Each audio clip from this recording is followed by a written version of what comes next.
two, one. Welcome to our Google Admin Consult page. We are going to specifically look at, in this video, the device management and the app management for our Google Admin users. First one we're going to look at is our device management. Our device management, we here on campus house about 63 Chromebooks that we manage through our Google Admin.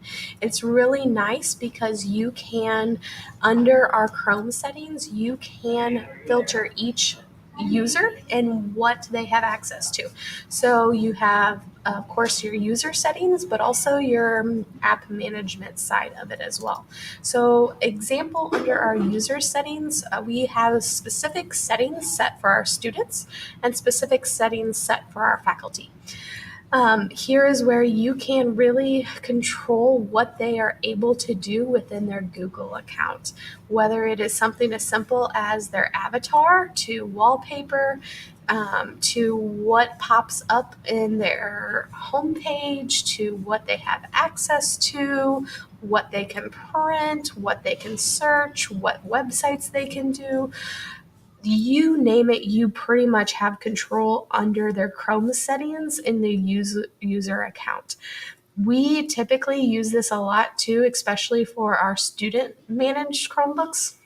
So then we can manage when they are being used, what setting they're being used. We also use our Chromebooks for testing. So if I want to put them in testing mode and that's all that they can do, and different kiosks that they can put them in, whole list of gamut that we could go into on that side of it as well. But my recommendation is just for the first time users, go in and check out what kind of filters you have in here and what's going to work best for your organization.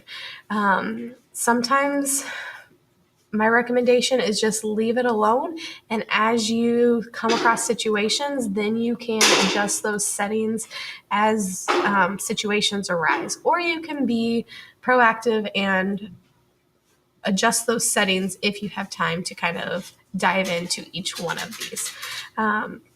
That is the Google device management again. And again, you can organize each of these and how you would like them each to be filtered. The second side of it is the specific app managements. So our students have certain limitations on which apps they have control and access to, and that's where we filter it here. There's 13 generic Google ones that automatically come, and then there's 48 additional ones that we can control and manage as well. So if, for instance, if you have younger classes that you don't want them, for instance, to have Gmail, you can click on students and which class specifically, and you can click on Gmail and you can turn that app off for them. So they, don't have access to Gmail in that organizational unit. This is really handy too for faculty and staff and what they have access to as well if you wanted to do theirs. So if I click on faculty and staff, you can see that Gmail will turn on because under this organizational setting, this app is turned on. That's the Google admin side for device management and user management. Let me know if you have any questions or what you would like to see more of.